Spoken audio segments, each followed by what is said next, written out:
And you'll have some time to walk around and look around, and Rodney will play some more music for you. What type of music do you like to listen to? Anything and everything. Anything and everything. That's the way Rodney is. Anything and everything. What about you? What's your first name? Austin. Austin, what do you like to listen to, Austin? What kind of music? Sometimes country. Country? Pop? That kind of thing. Okay. You said anything and everything. So, part of what we cover here, in addition to what people listen to music on, like you said, you listen on your tablet, the computer, the phone, we cover the different technologies as it changed. Like, do you see a difference between these two machines? Can you name one difference? The horn. That's Yeah. right, the horn. The horn's actually hiding in this one. And what the horn does is amplify sound. Have you ever spoken to a horn like a megaphone and it gets a lot louder? Mm-hmm. So that's what these horns are for. And so part of what you see in the museum is how the technology developed. We cover that. And we also cover different music genres, just like music pop and country. You said a little bit of everything. There's a little bit of everything in here. So we'll play different styles of music for you as well. Okay. So when Thomas Edison invented the phonograph in 1871, this was the first popular phonograph that went into the home. In other words, before that, you had did any of you play an instrument? I play guitar. Guitar? Or about singing? I dabble in singing every now and again, but I don't Dabble sing in good. singing? Okay. So before the phonograph was invented, you either had to play an instrument yourself, you could go to church and hear an instrument and some singing, or you had to go to like a concert to hear it. You couldn't really hear music like you do now. Like you can just pull up your tablet, you can pull up your computer and your phone. So when Thomas Edison invented the phonograph, it was a really big deal because it was the first time that people could hear music recorded and played back. So Rodney's going to play this one for you. It's 1896. So think about the time period of great-grandparents. This is what they would have listened to music on. Something like this. This is the artist that will be singing. And this is kind of a comedy skit. You notice he cranked it. Now he's putting the needle on the cylinder.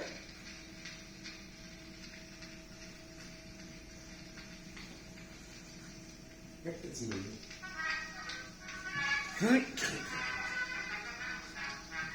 So this is what the early records sounded like.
So what do you think of the sound quality compared to what we have today? That's rough. It was rough. It was scratchy. It was harder to understand compared to what we listen to today. I heard like a little bit of a cracking sound. The cracking, kind of crackling. Yeah. Yes. How do you guys preserve all this stuff? This is just, That's a great question, Rodney. I'll let you answer. I mean, this can't be like something that you just come by and, anywhere, but How do you take care of all the parts and everything without them getting too old and not be able to be used anymore? This, I call him the photograph man. He does the restoration to them. This one is an example. When we got it, part of it was cracked here. There was a minister near Chicago that had it and had done displays and done things with it. But when he was simplifying his life, well, then he passed it on to us. So basically, I go through and clean and restore. And if something needs parts, I mean, a lot of times you end up with machines that are kind of trash. So you save the machines and you really save them for parts. Right. And there's other collectors that has parts and stuff. We actually recently in Milan, Ohio, lost a guy that really had a lot of parts. He'd have motors hanging up on the walls and everything else.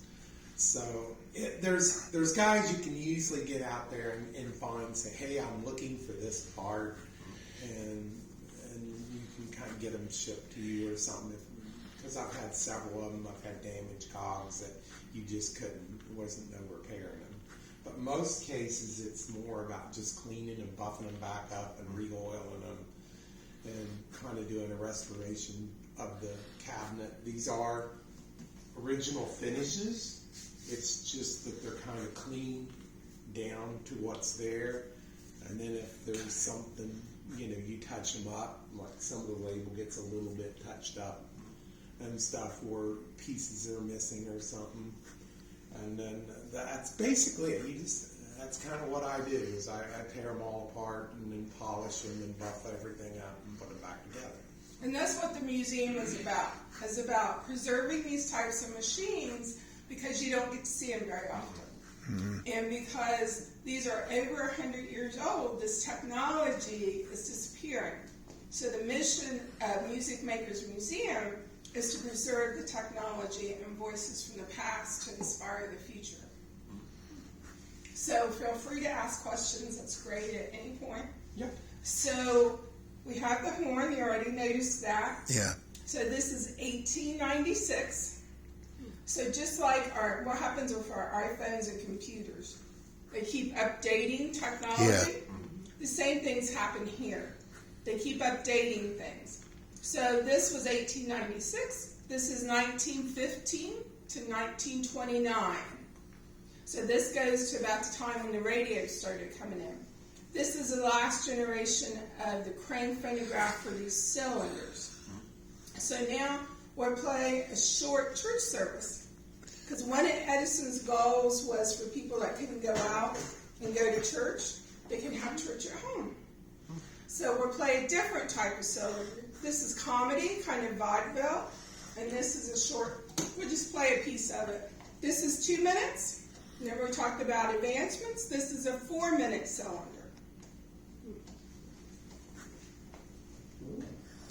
You see he's cranking it. There's a spring round motor in there. Think of like you've seen old clocks. And the horn for this is hiding inside this way. Yeah. Okay. So there's a point they got tired of the horn because they were kind of awkward Yeah. and stuck out in the room. So they wanted them to look more like furniture pieces, and that's how they kind of moved inside. This is a little skit of a church service. It's supposed to be a whole church service within 4 minutes. Or just play a part of it for you.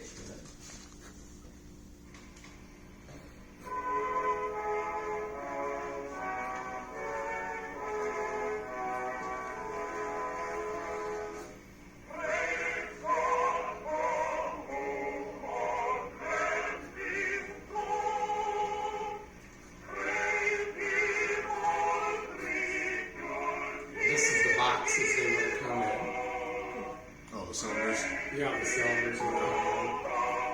Of course, Edison had his picture. It seemed like and everything. Right.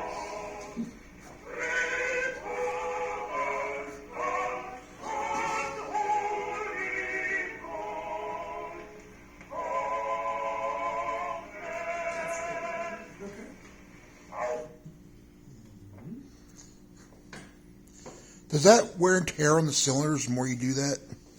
Not on these particular ones. The original first ones. Yeah, I remember watching the documentary about how they made these, and that the original first ones were like, I don't know, they wear down the more you use them. Yes, that would have been really talking about the brown, what a lot of people call the brown wax. Yeah. Up until the Amarillas, these kind of had a harder texture on them. You can kind of hear how hard it is. Them were almost kind of like a soapy type texture. You can see the brown wax here, brown wax there, and that's why a lot of the brown wax they do wear pretty extensively, and they're subject to mold and stuff. And that's, you'll see that one back there. You can see the white spots where it's kind of been exposed to mold and stuff like that. So they don't last too well. There is a cylinder site, I can't remember, it's a university in California, I can't remember the name of the university, that has a website that about every cylinder, they're collecting a whole bunch of the cylinders and they're digitizing them and putting them on their website. So you can go over there and search by category. Well, there's a good way to preserve what stuff from the past, to digitize all the music from the cylinders and stuff. Right, and the things that we've kind of going that way with too. Eventually, yeah. And the other thing about the needles is the early needles, they were metal. Yeah. And what they're talking about would wear a groove wider in the record. This is it sapphire or diamond? That's a diamond. This is a diamond chip, so it lasted a lot longer. The earlier ones, and you'll see a display in this room of needle tins, you were really supposed to change the needle every 2 or 3 records.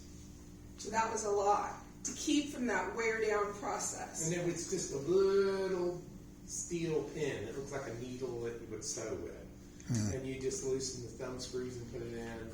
And that was more like And then they developed the diamond disc and the sapphire needle as well.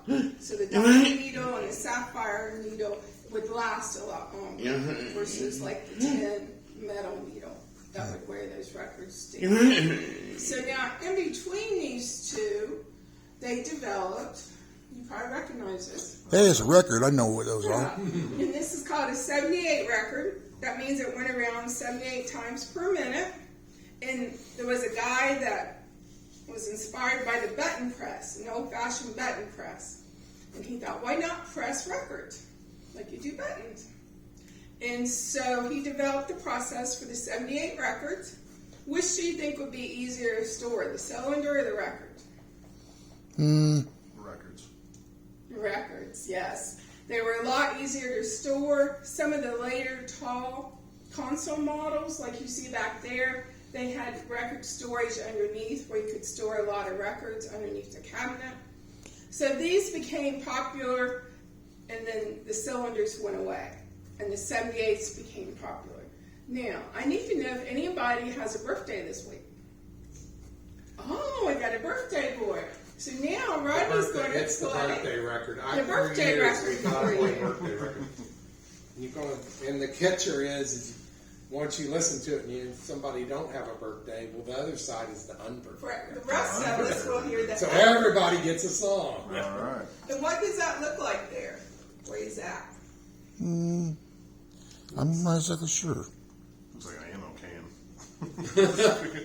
Well, it looks like a camera kind of. Kinda, If you look, Yeah. if you look up there you'll actually see a first Kodak camera. So that's what a lot of people call them, the camera case. But inside is a phonograph. Okay. So when you open it up, well, it's like, oh. So that's a portable photograph. Might This- take it to the beach, to picnics. Soldiers might have used it in World War I, World War II. Well, not World War I because it's not that old, but World War II.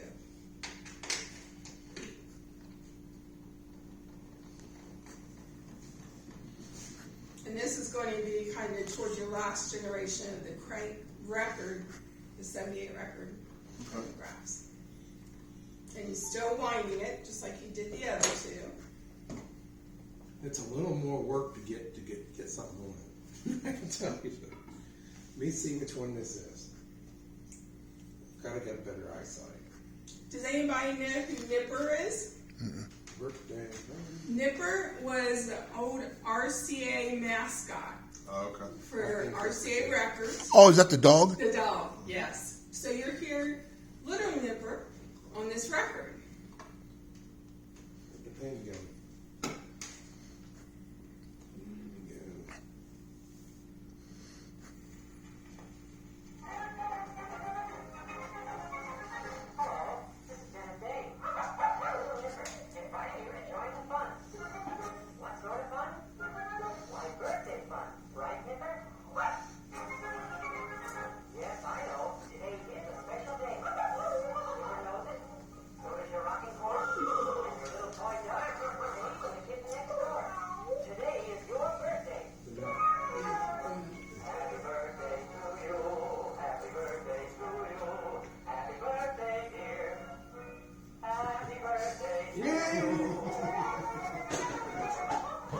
Happy birthday, Chris. Oh, yeah. Nipper wants me to sing happy birthday again. He wants you to fill in your own name. That's right, you gotta fill in your own name. In the right place. Ready? Happy birthday to you. Happy birthday to you. Happy birthday. Hey, dear Chris. Happy birthday to you. Happy birthday to you. Happy birthday to you. Happy birthday, dear. Happy birthday to you. Yes, today is your birthday. Of course, when you get to the end, It says for the rest of us that don't have a birthday, we have unbirthdays. So for the rest of us, it's an unbirthday. So now we'll have a song for us.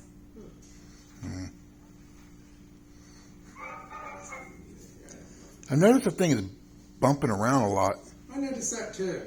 Is it supposed to do that? Let's see here now. I don't think I had all the fins out open all the way.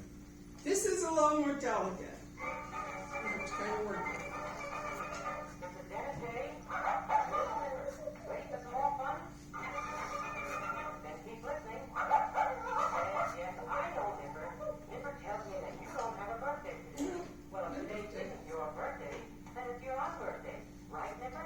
Right. So I'm going to sing the unbirthday song especially for you. A very merry unbirthday to you. To you. A very merry unbirthday to you. To you. It's great to think to someone and I guess that you will do. A very merry unbirthday to you. Are you wondering why today? So if we don't have a birthday today, it was our own birthday or this week. So because that's so compact, it is a lot more kind of fickle. You have to work with it. It's a very compact. And the reason it's bobbing around is I didn't have one of the little things out all the way. So that made it. Must have made it. Hey, it still sounded pretty good. Let's talk about that. There was quite a bit of difference in the sound, wasn't there? Yeah. Even just between those two. Yes. So when we started here in this room in the late 1800s, every record had to be individually recorded. There was no mass production. So like this lady up here, Ada Jones, she was the first popular female recording artist. She did the vaudeville skits, kind of like you heard in this machine here. She was known to have epilepsy, and she was a very strong personality for a woman in the late 1800s. So sometimes the men liked to pick on her when she was recording, and she would have a seizure. But she was so determined to keep going. After she recovered from her seizure, she'd just get up and keep going on recording.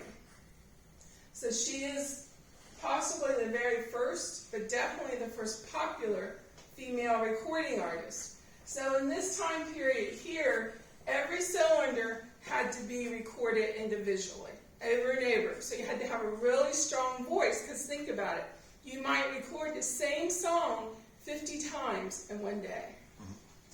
Later, Thomas Edison developed the gold molded cylinders, and there was a touch of gold in them, and they were mass produced. So you had a master, you made copies from that. But by the time you get to that 78 records, what happens is there's electrification. So now you can use electric to really amp up the sound. You don't just have acoustic like you do here in these two. It becomes more of a recording process like it would be today with electric. And then again, it's mass produced. So there's a huge difference. And as you go around, you'll be surprised how much different it is from this early technology with the cylinders to the actual 78 records. And then part of what you'll see when you go around is when Thomas Edison invented the phonograph. Have you ever been to a game arcade where you could go and play games? Mm-hmm. They have phonograph arcades. So maybe the first time a person ever heard a phonograph like this was at the arcade. But it was a phonograph arcade, and when you walk around, there's a picture up here. And it was actually started in Ohio, in a storefront in Cincinnati and in Cleveland, and became so popular it spread across the United States, so people could go and put in their dime and hear a record just like you did. Or this great big huge horn. Imagine how big that's going to amplify the sound. They would take that maybe to an opera house, and you pay your 10 cents, and you got to hear a recorded song for the first time. So that's how people learned about the phonographs, through the arcades, through going to places, social places, and hearing them play. But people really liked the music. Thomas Edison had a lot of different ideas, but people really liked the music. That was their favorite. So as you go around, you'll see stacks of records. And when they start out, they're very small. And it's like, what is it, quarter inch equals a million? Quarter inch equals a million within the period that's on the sign. So you start with, you'll see the stacks and they end up to the ceiling. In 1977, it was at the ceiling. So we had the 78, and then we had the Great Depression in 1929. Thomas Edison's phonograph factory closed, and the radio took center stage. So these lost favor. And the radio people liked because they could hear it live. They could hear it as it was happening. Kind of like we do today when we watch news, we watch baseball games, football games. Live. It's like the precursor to TV, only you're not seeing it, you're listening to it. Very good comparison. Excellent, yes. So people, and you'll see a picture as you go around, people actually gathered around the radio. To us, that seems kind of silly because you can't see anything, but it was a big deal to them. So yes, that's a very good comparison. They would gather around, listen to the live news, and the records lost favor. But then what happened in the 40s, mid-40s, is they invented new types of records. Vinyl is what we call them today. 45s, 33 1/3. And when you get to 1970s, that stack of records goes all the way to the ceiling. Because it was so popular. So, because you have limited time, what we're going to do now is we're going to let you walk around. Okay. And you can start in that corner back there and see pictures of Thomas Edison, who invented the phonograph. And Rodney's going to walk with you. I'm going to get your receipt, and then I'll come and join you. And he's going to play some other things for you. But you can walk around and look, and feel free to ask questions. Before you get up, do you have any other questions? No, I think we're good. Okay. You want me to start? Yeah, he's going to start, and you're welcome to stand up and come over and take a look at this, how this one works. This is actually right around the time of the phonograph. That was popular right before the phonograph really came out. So this would have been the first form of popular music Oh, right before you start having recorded music. so this is like a music box. Yes, You're like this something is like a roller yeah. organ. They called them cops, And this is the Marching Through Georgia, so it's very well connected with the Civil War. And a lot, it would be more directed at veterans and stuff. This particular song would have been popular. And it was really about Sherman, which is from Ohio too. So the general that marching through Georgia, Sherman. Well, the interesting thing about that he got so sick of the song, he said he didn't want to hear it no more. And guess what? When he died, they played it at his funeral. Of course they did.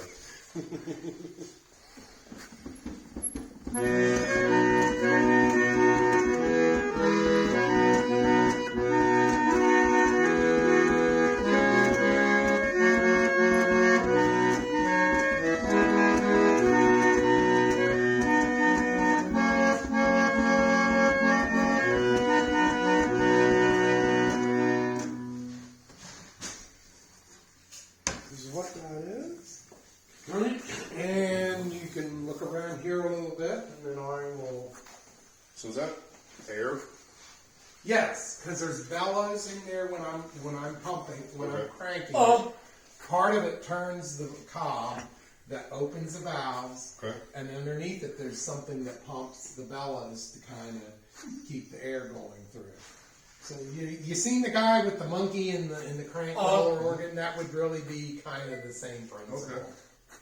But that was made to be in your home. Right. And you could buy, I mean, there was hundreds of cobs, different songs that was on them. $7.60. That don't sound like much. No. Yeah. But $2.50 a day. Yeah. So these must be some of the. That is the ones for the Edison concert. These were commonly used a lot of time. They were either in nicer, bigger homes where you had room to be able to put it, or they were also sold as kits that you would have a suitcase of the records, and this is kind of how big the records were. And you could take them to like opera houses or churches and sell tickets for people to listen to them. And that was a big deal because it was such a new technology. It was very strange to hear a voice coming from a machine. Right. And then you go through here, we're going to have a nipper. Oh, it wasn't like anything today. So how did they get the sound onto the cylinders? Careful, Okay. Mikey. Basically, on the cylinders, as the record went around, they put something called a cutter in it. Okay. You ever heard the term cutting a record? Yeah. We're going to cut a record. Sure. Well, that actually comes from way back because you cut. As you spoke into the horn, Okay, so it's the there's a horn, diaphragm. and it The vibrates. diaphragm vibrates. Okay. Then when that vibrates, it cuts the groove. So when you flip that round and put a rounded like sapphire needle or something on it, then it would ride back around the grooves and the sound would come back. And that's just creating other vibrations, different vibrations from Right, yeah. what the cutting is. Okay. And see, that was the whole thing about Edison. There was a guy in the 1850s that actually come up with recording sound, but he had soot-covered paper, and he could record squiggly sounds and C sound. But he didn't think how close he was to actually playing it back. Right. Until Edison got studying his stuff, what he done. At the same time, well then, he was working on something, he had a diaphragm on for a repeater for a telegraph machine. And then when he did that, well then, he connected the dots. He says, well, why can't we play this? So he put it on tin foil. Same thing. He had the vibration in the tin foil. It worked the very first time. Nothing like the light bulb. Right. The light bulb took 2,000 and some tries to find the right filament. Right. So, this is going to be a record that is kind of interesting because maybe I got it. It's kind of acting funny. I don't.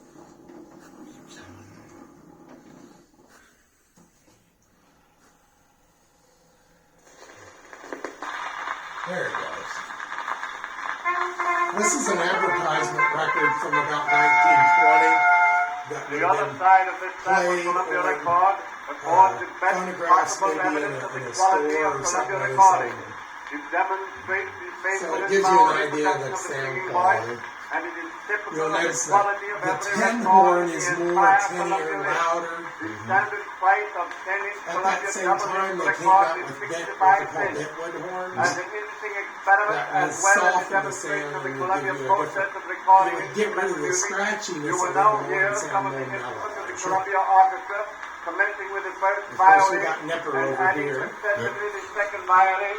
Does anybody know why they call him Nipper? Flute, bass, He liked to oboe, nip at clarinet, people's ankles. banjo, Oh. French horn, bells, cornets, and There trombones. is a little story about him. His first owner. Get it to stop. There he goes. His first owner was a singer and recorded on records. And then when he passed away, his brother got the dog. That he had a dog. The singer had a dog, and the brother was a painter. So one time he put one of his brother's records on, and it started playing the music. Dog recognized his master's voice.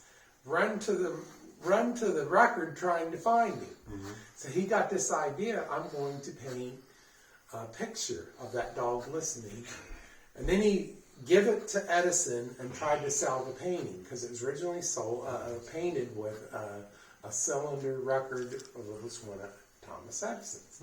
Well, Edison didn't like it. He just said, "Well, dogs don't listen to phonographs. That's ridiculous." No, I'm not.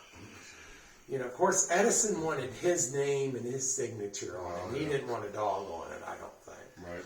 So the company that was kind of pre-runner to the flat disc Berliner bought the rights to the painting, and it was painted then kind of like that with a Berliner type of a machine. Mm-hmm. And then eventually that company got sold, and it was called Victor Talking Machine Company. And then that dog is, I think it's still used today in some form. Mm-hmm. I think even on certain cassette tapes, they probably have pictures of the dog on the side of it. Oh yes, yeah. Records. That's how far it was going. It lasted quite a long time. I mean, there's probably some CDs out there, that still got it on. Yeah. Come on, Mikey. Awesome. Thank you so much. I want to play you. Do you remember Charlotte talking about a lady named Ada Jones that had seizures? Yep. Well, there was a guy. You'll see this guy down here was very popular. Bill Murray was real popular. Is that who? Is that who the famous actor is named after? No, it's a different Bill Murray. If you try to search Bill Murray, you're going to get the actor. It takes a little bit to try to get Bill Murray actually to come up because. An early pop idol. So at this time, cars, airplanes, motorcycles were coming into play. So this is kind of a song that projects about come and fly away with me in my flying machine. Oh yeah. Well, not with. It's a little bit over. Yeah. You'll see them on around there, Yeah. actually. And you get on the other side. Well, like records like these. Yes. Yeah, my mom's dad is a huge fan of it.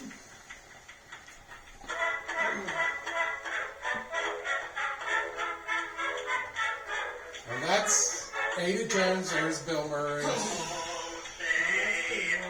Mikey, move. 1913. Move, Mikey, that way a little bit. Thank you. Stay there.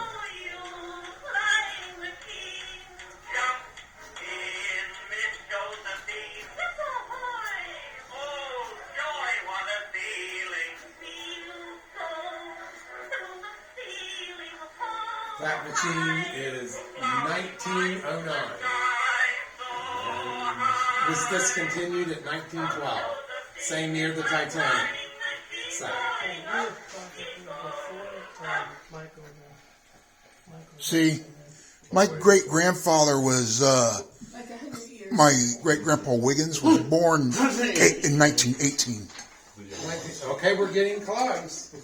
and he lived to the very early 2000s before he, Do you understand how bit the dust. Yeah, That's so work. there's the springs that's in there, right? And Right. twisting it, it tightens it up. I'll get you kind of come to this point, All right. Right. and we're going to move to a couple interesting little And then things. the lines, there's a cylinder on You notice this guy right back here, Freddie King Kemper, Yeah. was a very popular blues musician, and he played a horn, and he played it at dances and stuff. Is mostly how he was done for jazz. And what happened is the Victor Talking Machine Company approached him, wanted him to record the first jazz music because they wanted to start recording jazz music. Nobody outside of like bar type places and pretty rough places you could hear jazz. So it was, most people really hadn't heard jazz. It was a very culture kind of closed in listening thing. So they wanted to kind of bring that market that Victor did. So he turned him down because he kind of was superstitious about they were trying to steal his stuff. He actually went to the far as when he was playing a bugle, he played a bugle with a handkerchief sometimes over it because he thought somebody was going to figure out what he did, how he did it. So he turned Victor down. Then they approached a group called the Dixieland Jazz Band. And the Dixieland Jazz Band actually recorded the first record that Barnyard or Livery Stables Blues. And that is considered the first jazz music to be recorded. And that just changed everything because jazz was different. And there was a documentary I seen where a guy actually lived during that time. He said, I was a young boy. And he said, when I bought my first jazz record, I brought it home. I wore it out within the week. He said, I went and bought another one. Yeah. So it was like every person could hear jazz music. So this is kind of a good way to know really what people it was a little bit like hearing the first jazz record. I don't know why that's good. Why is it making that noise? Me too. I didn't think it was supposed to be making those clicking noises.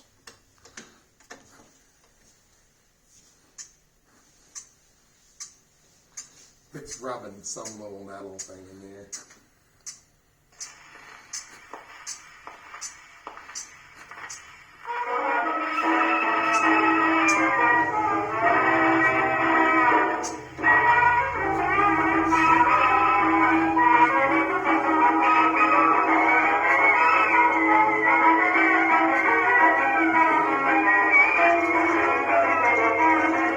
And they had dancing dolls for it.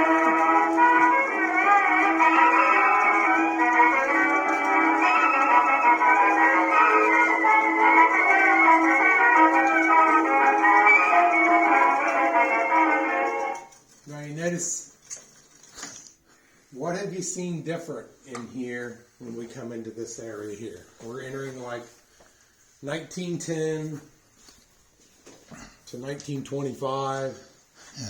By that time, the horns have all went inside the cabinets. Yeah. My great grandpa would have been born right in between this area right here.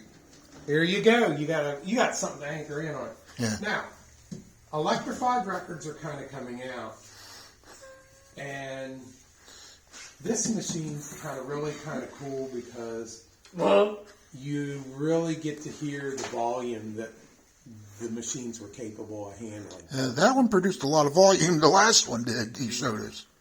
Well, and I think it's a nicer. You can get a little different sounds when it opens up. You hear a different change in the volume.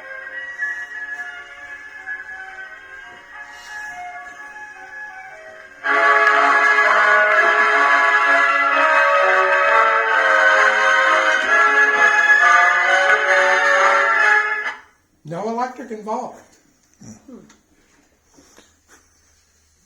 Not just do the country, Rodney, and then how are you?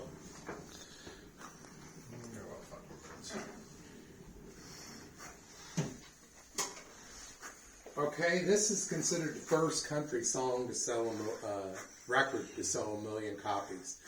Which is what makes this record significant is the recording industry recognized the country style music as being something that could make money. So they Still does today.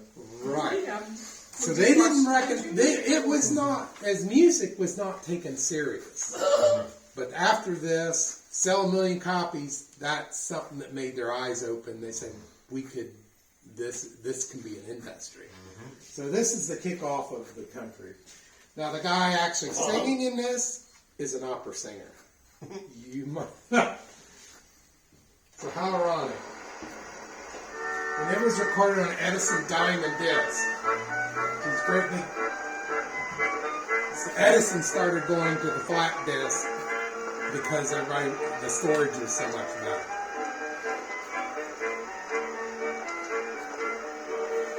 And this is the guy that's playing.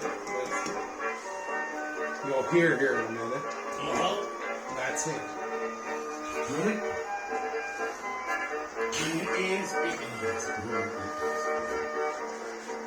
They give him his orders at Monroe, but in your saying, Pete, you're way behind time. This is not 38, but it's old 97. You must put her in center on time. So it's a record of old 97. The first country song to sell 1 million copies. Do you want me to move the next room in? Yeah. Ooh. Okay, excuse me.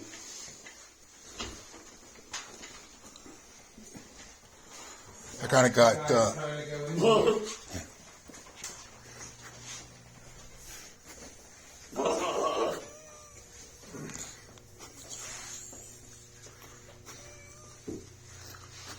What's going to be interesting about this, you see how fine this, you can touch this, you see how fine this wire is?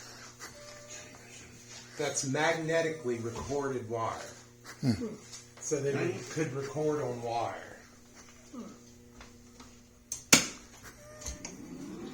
Choir. Well, he also had the office send me some literature. I've got a catalog and an application blank and what have you. But I think so is this like the precursor to The tape. the tape? That's what I was Real thinking. tape. They first recorded on this, and then they got an idea. Pretty shortly, they kind of converted to the tape. But the military used this because during the war, they were trying to monitor the radio waves that was going across and codes. So they were trying to decipher codes and stuff for the military. They could record hours this way on one device, and then they would go back and monitor it. And then later it came out and it was used more for voice. It never really made a great show for commercial music. But because it didn't have it had a high range, it didn't do very good for high pitches and low pitches, but it really recorded nicely for medium voice tone. So it was very clear for voices. So that's mostly what it was used. And people, and what you heard was somebody who worked on Lake Erie on a boat, and you might have heard the term cutting a wire. Okay. He would cut a wire home, basically write a letter, or he'd record the letter instead of writing it out. He was recording it, cutting the wire, and mail it to his parents in Lynchburg, Ohio, which isn't too far from here. And then they would cut a wire and mail him a recording. And that's how they were communicating. So like Rodney said, it didn't have that high and low range to be good for music, but people used it personally in their home to record themselves or to send, like, this is a spool. And when you look at this wire, you can imagine what would happen. It would break, and get tangled very easily, kind of like the cassette tapes did too, but this was even worse. So this wasn't out real long. It wasn't real popular for like top recording artists. You see those records down there at the end with the pretty pictures? Yeah. Remember I said the records came back in?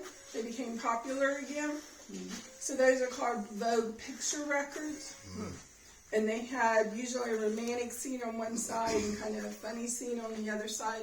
They only lasted 1 year because most of the top recording artists were with big companies like Columbia and Victor and that kind of stuff. That's mid-1940s. If you look at this picture here, tell me what you notice. Where's the phonograph in this picture? Phonograph. Come on. You look.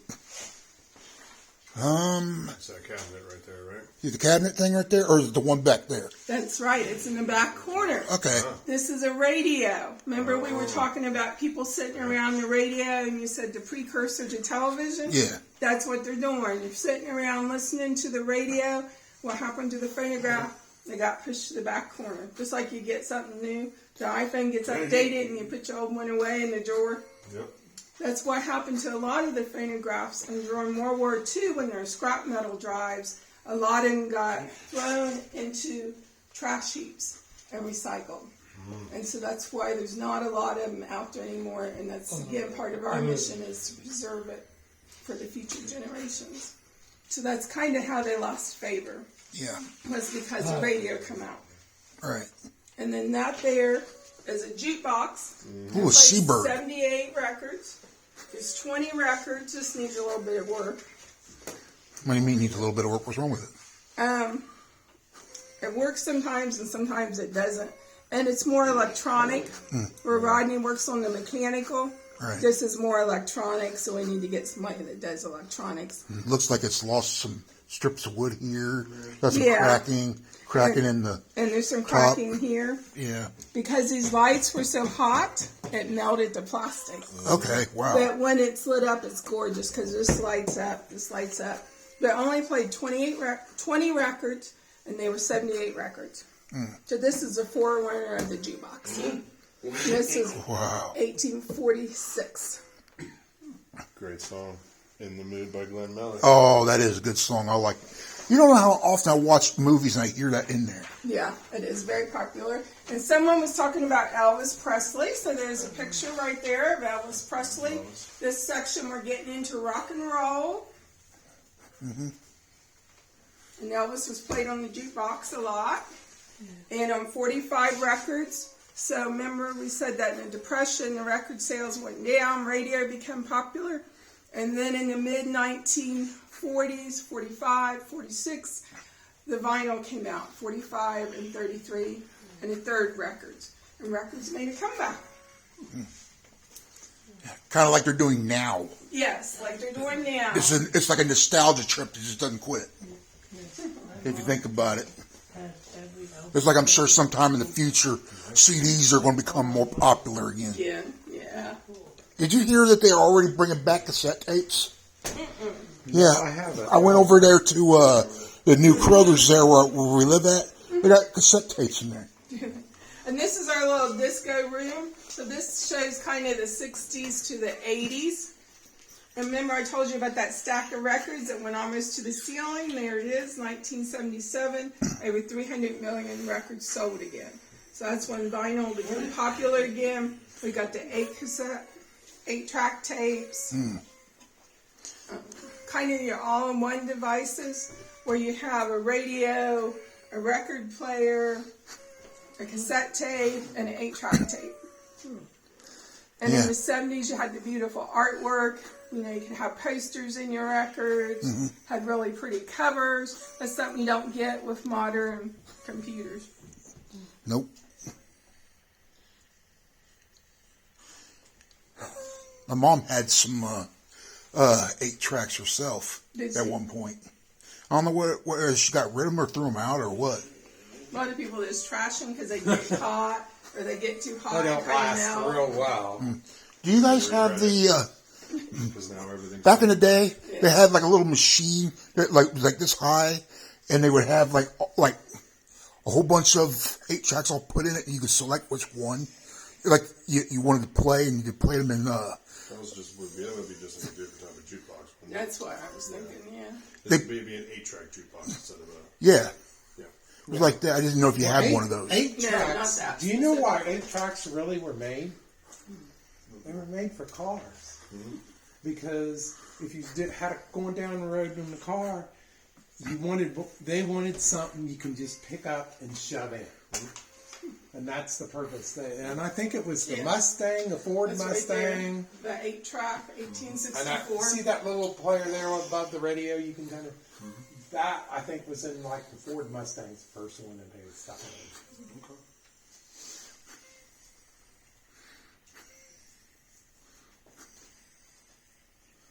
And so in this area, we've got the country music, we've got girl bands, Psychedelic rock. psychedelic rock.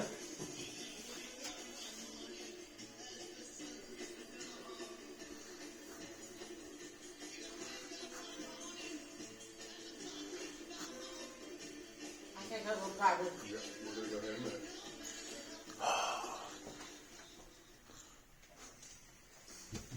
Okay. Any questions? Nope. Thank you very much. You're very welcome. I'm really enjoying this trip. Good. I'm glad. Are you guys going out to eat before you head back? Or Yeah, where's the closest? Yeah. Greenfield. are you going this way or that way? I'm not sure yet. If you go toward Hillsboro, and I seen you came from that direction, so did you go through Greenfield? Yes. If You you come down 62 pretty much. I was going country roads. no, if you everywhere. want to go straight back, I would take 62 Okay. because you don't have all those country roads. It might be a little longer, but it would be straighter. Sure. So if you go out our driveway, head right into Hillsboro. Okay. The porch is very popular with visitors. Okay. The Patriot House is also very popular with visitors, and both of those are downtown Hillsboro. Okay. And then you'll catch 62 right at the intersection in the center of Hillsboro, and then you can take 62 back to Columbus. That's more of a straight shot, but if you like the curvy roads, then you can go back the way you came. There's Greenfield. probably a little better selection of restaurants In going to Hillsboro. Hillsboro. Okay.